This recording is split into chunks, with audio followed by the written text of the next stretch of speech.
Hi guys, just a quick one. It's a really small session, if you like, on overtrading. So it comes under 1.5 as one of the risks of business growth, but it also will come in other areas. So, for example, there's quite often exam questions about why businesses might choose to stay small. And so in some ways you can link overtrading with that idea. So just first, if we're thinking about overtrading, this is potentially then a risk of growth. So if we're talking about trading and getting bigger, that is generally something that is beneficial. But over trading is just when that's exasperated too much, and so it becomes a negative rather than a positive. And we will look at that in a second and how that might be important. But first, if we just look at the advantages of growth versus the advantages of staying small, because like I said, they're linked together.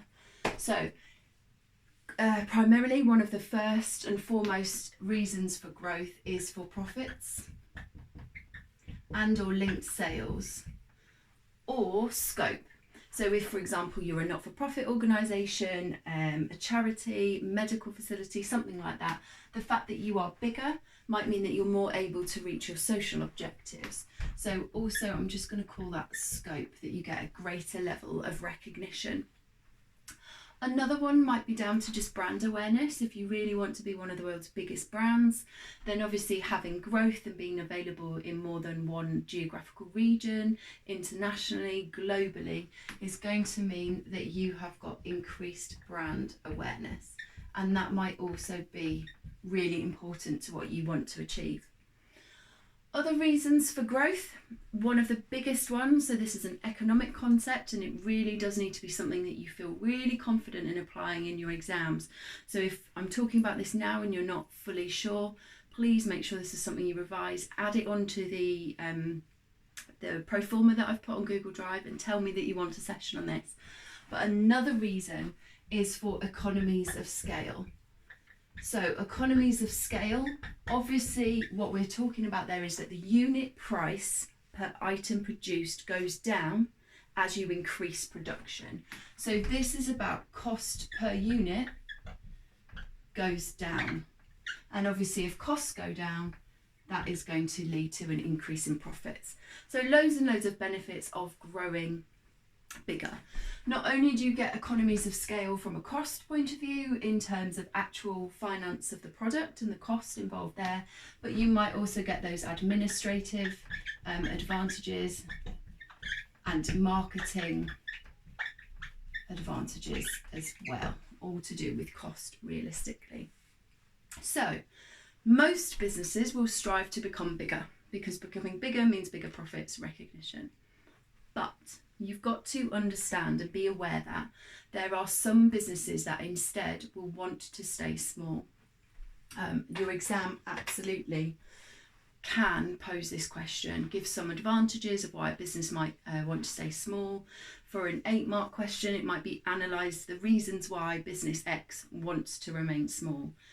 Please don't just write generic ones, make sure you've matched them to the context. Contextualise your analysis, otherwise you will lose marks. But some of the reasons for staying small would be, one, that you are better able to respond to your market. And what that generally means is it is much more likely that you are niche or you are small and therefore you are local. If you are more local and you stay small, it's much more likely that you've got a greater connection to your customers. Having that day-to-day connection with your customers means they are able to give you feedback. You're able to get that feedback quickly and you can respond to customer needs. Now, although customer needs is a GCSE concept and businesses are there to meet customer needs and wants, even so, at A-level, it's worth remembering that businesses will only survive if they respond to customer needs. There is a fear that the bigger you grow, the more you might focus on the needs of your shareholders rather than your stakeholders. The smaller you are, the more likely you are to respond to your customers first and foremost. So that's really important. Another reason for staying small could be capital issues, so financial reasons.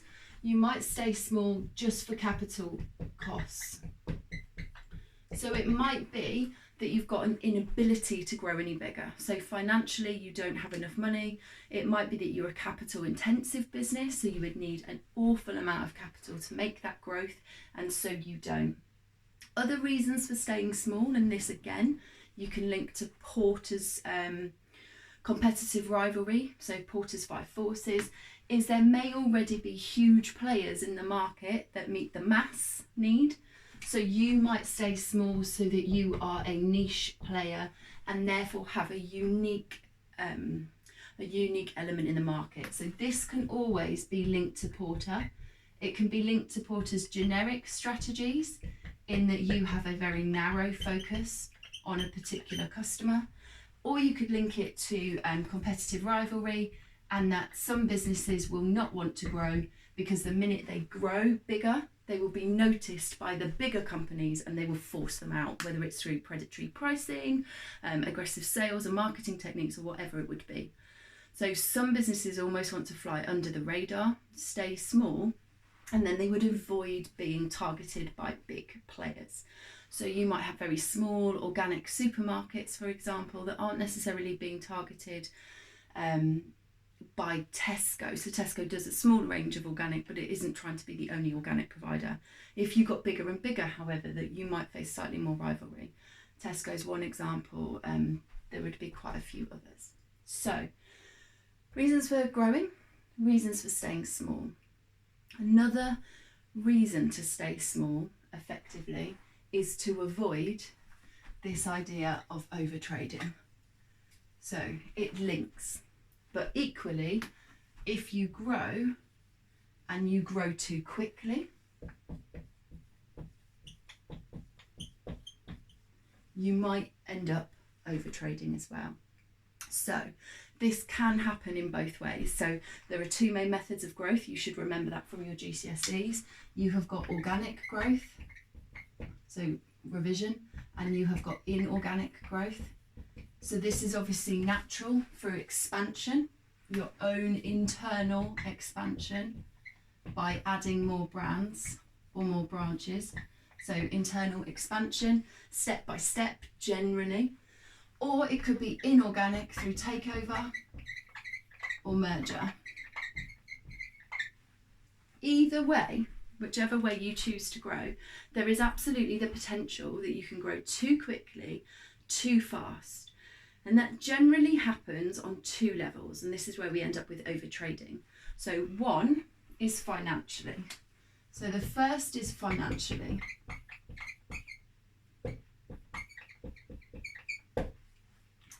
You grow too fast and too quick. So if we took organic, for example, you buy branches.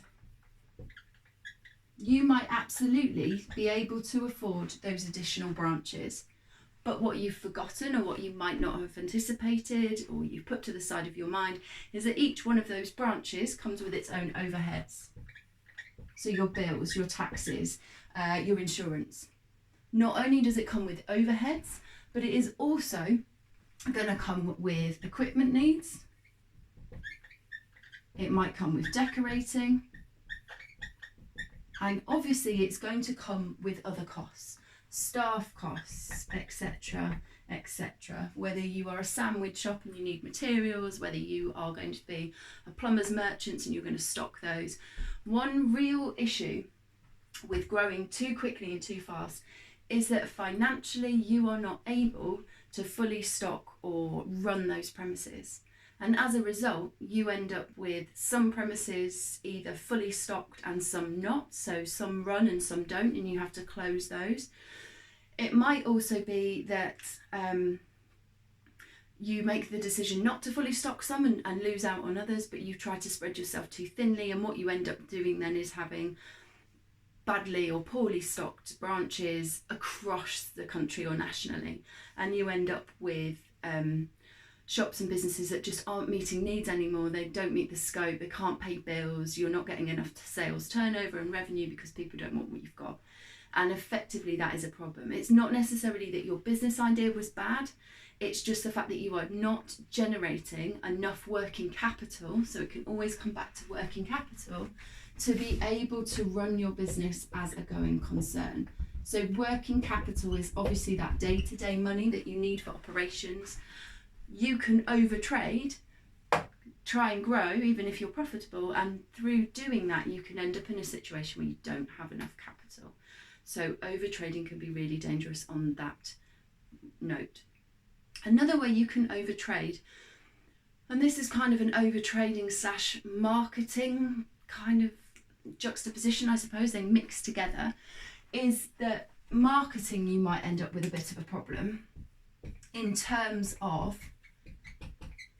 sales, that you grow because you think you've got potential, and as you set up these businesses and you grow your brand nationally, it could be transnationally, what you might find is actually the demand isn't there. So you might have grown too quickly before ascertaining that your market wants what you have, before you've done enough integral and decent market research to support the growth of your business. So it's not only small businesses that are or have the potential for this, but massive businesses as well. Tesco, for example, went over into the United States about 6 years ago, and they had to retrench. So retrenchment is another term, really important. I'm just going to stick it up here. So retrenchment is where effectively you either pull back lines of products that you had put into play. I know you can't see that very well, sorry, retrenchment. Or that you withdraw entire branches. So Tesco would set up in America with the plan that they would move into that supermarket. It would be very lucrative for them. And what they found actually is America wasn't that interested in the Tesco brand. So over the course of a couple of years, Tesco hit some financial difficulties in the UK. There was a big scandal. We've talked about horse meat. There was then a financial accounting scandal. Subsequently, what the business did was realise that they were overtrading at a capacity that they couldn't sustain, and instead they pulled some of their businesses from the US. In fact, they pulled out all of their going concerns in the US and focused on what they were doing in the UK. If profit margins are too low, sometimes businesses might find that, again, that is a subsequence of overtrading. Another example from Tesco themselves as a supermarket was they started to find they were losing profits. And a lot of that was down to the fact that for each item that they sold, they didn't just have one brand, they had lots and lots of choices. And this was particularly prevalent in lots of ranges, but specifically in their pre-packed sandwiches. They realised that they had a high-end brand, a mid brand, a very low brand, then they had subs and wraps and all sorts of other things. And what they realised was they were not making enough sales of their sandwiches to sustain that product line profitably. So what they did instead was they pulled back, they retrenched on some of those products, they kept themselves to a core line of sandwiches that were selling, and when they'd gone through that business activity, their food to go range again became more profitable.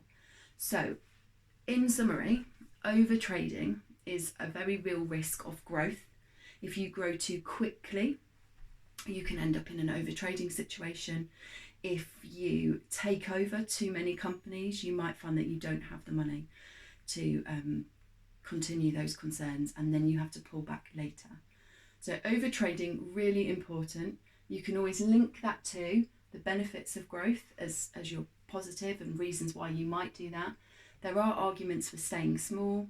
If, however, you do find that your business does overtrade, one solution to that could be retrenchment or pulling of products.